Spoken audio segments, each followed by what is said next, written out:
Fox Business Alert. So we've been talking a lot about the shutdown affecting every arm of the U.S. government, including Wall Street's watchdog, the Securities and Exchange Commission. So the SEC typically has more than 4,200 people on staff. But due to the shutdown, it's now got about 10% of that number toiling to catch fraudsters and greenlight IPOs. But the SEC, at least for IPOs, has found a workaround because this is an all-important market here. Last week, travel expense platform Navan was one of the couple of companies to go public under the Commission's IPO sort of fast-track rule. Joining us now is Securities and Exchange Commission Chair Paul Atkins.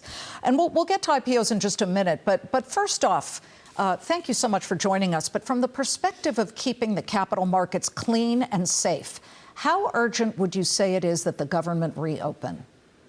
Well, thank you, Liz. It's great to be here with you, so I appreciate the time. I think it's, very important. We have a job to do, and we have our people, like you said, only 10% of our people are working under various exceptions to these very strict rules that's under this particular statute that governs the Anti-Deficiency Act. So anyway, they're trying to do their job monitoring the markets and trying to keep a tab on them. But like you said, with respect to things like IPOs and other aspects of the whole infrastructure of the capital markets, a lot of things are just being now kind of drawn out and more or less on hold. But we, to the point that you just made there about two companies last week going public, we kind of dusted off old rule that was actually for securities geeks out there. It was the original way that Congress designed the Securities Act of 1933, which said basically you file your registration statement for your new securities offering and you wait 20 days and then you can go public and sell your securities, more or less along those lines. So we've dusted that off, and for companies, about 20-some companies had gone through a fair amount of rounds of comment with our staff. And so we said that you could pull your delaying amendment, we call it, and you could go public after 20 days. So last week we had two, MapLight and Navan, and then there might be others coming up. I understand one maybe tomorrow. How can you ensure, because now it does certainly speed up and streamline the process, which costs a lot less for companies to go public. This is positive for the capital markets and for business, but I mean, how closely do you continue to scrutinize any kind of hidden issues within a company? I mean, I've been covering the public market since 1998, and I've watched as things went public and then they completely imploded not too long of a time afterward. It does make me wonder, even though there are many fewer IPOs compared to way back when in 1996, corporate malfeasance is something that is very sneaky, and people try to hide it. A, will this new workaround catch those people? And B, do you have enough people, if just 10% of the staff is working, to scrutinize and find those problems? Yeah, well, so again, we cannot process these IPOs under the rules as they are with respect to this particular statute, and again with this government shutdown. So that's why we came up with this focused approach for this small group of companies as a way to, they're ready to go. They were in the final phase of comments and all of that. So, there are other ways. Once hopefully this whole shutdown nonsense will end very quickly, and we can go back to work and do our job to scrutinize filings and to monitor the markets as we normally do. Well, in the bigger picture, the government shutdown, you've really focused on trying to make it easier for companies to go public. You said, let's make IPOs great again. What part of that involves winnowing down the process of the S-1 filings, which every company that wants to go public has to do with the SEC? And you know this, Chairman, everybody jumps to the page that has the possible risks on it. Are those still going to be required? Oh yeah, well, so we'll be looking at all of this, but there are basically three things that I think that are inhibiting people from going public. And again, you said this earlier, we have basically half the number of public companies today as we had 30 years ago. So that's because of mergers and bankruptcies and whatnot. But unless you have a new inflow of companies, you're going to have that decreasing of the demographic there. So we are, like you said, out to make IPOs great again, to try to make it cool to be a public company again. There are big, robust private markets that we have here in the United States, and that's great. That really sets us apart from the rest of the world, the depth of our overall markets, and public and private. And so that's great for developing new products, for research and development, and for the wheels of commerce and industry to turn.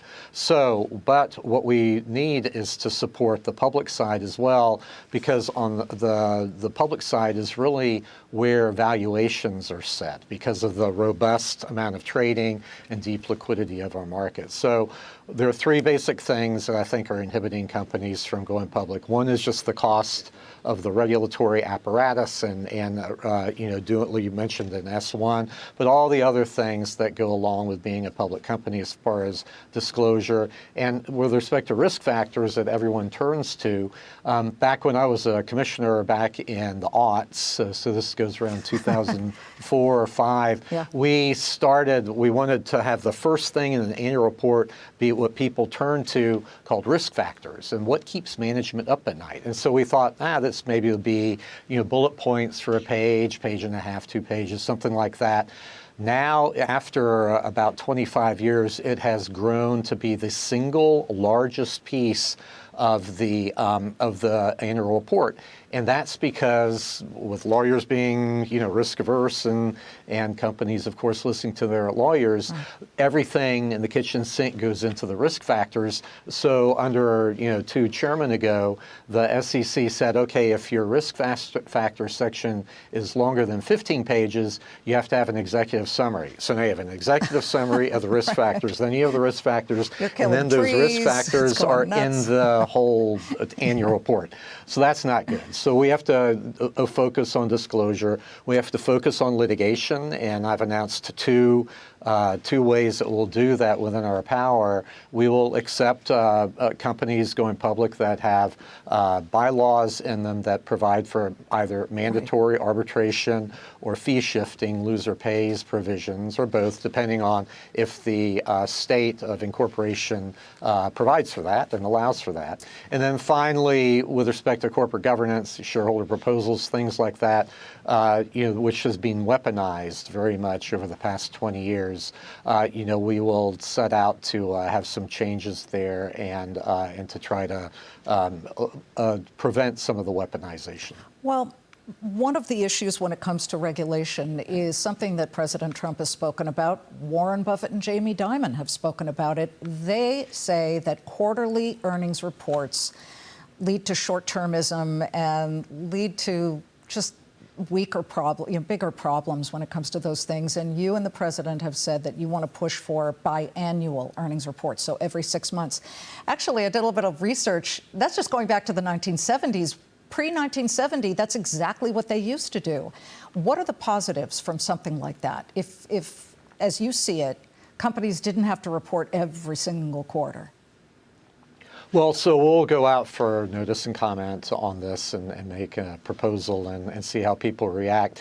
So I think the market ultimately is the one that will decide it. And who's to say that one size fits all? But you're right. So back, going way, way back, it was the New York Stock Exchange that adopted an annual report standard. And in fact, when the securities laws were adopted in the 1930s, it was an annual report. And that was up until 1955, and then it went to semi-annual, and then in 1970 it went to quarterly, and the UK kind of followed suit, but then in 2014 The UK went back to semi-annual and allowed companies, if they want to, obviously, to report more often, quarterly or whatever. But there's been a long-running debate. The Aspen Institute and others have been talking about, and now the president, obviously, in a tweet of a couple weeks ago, talking about how this promotes short-termism and on Wall Street, and then, of course, that influences how public companies react. So, we will see. And so, I think that ultimately, like I said, the market is going to be the one to decide, because if the investors want a particular company to report more often or less often, I mean, I think that will work it out over time. Well, you, before you had this position, were a crypto guy. I mean, you were very involved in the crypto space, and this has been a big focus for the Trump administration.